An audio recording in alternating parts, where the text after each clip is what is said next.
বন্যা এই যেন এক নীরব কান্না। আশার কেবল হাতছানি দিল, আকাশে বাজল মেঘের গর্জন। শুরু হলো অবিরাম বর্ষার ধারা, নদী উপচে আবারও হানা দিয়েছে বন্যা। ফুলে উঠেছে নদী, হাওর বাওর, চারিদিকে অথই পানির স্রোতে ভাঙলো ঘর, ভাঙলো কপাল। নাই খাবার, নাই মাথা গোজার একটু ঠাই।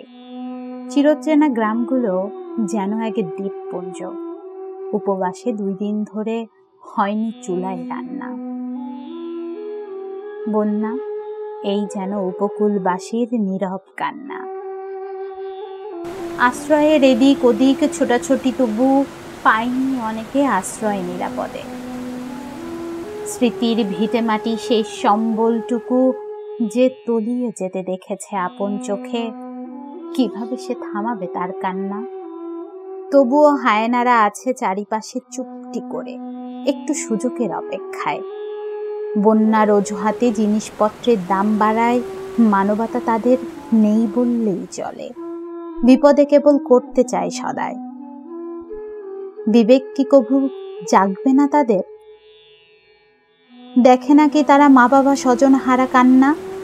আর যারা এগিয়ে এলো উদ্ধার কাজে, ত্রাণের বহর নিয়ে মানবতার ফেরিওয়ালা, তারাই আসল মানুষ, তারাই আমাদের ভাই। তাদের তরে রইল দোয়া বিধাতার কাছে, কবুল করো প্রভু আমার প্রার্থনা।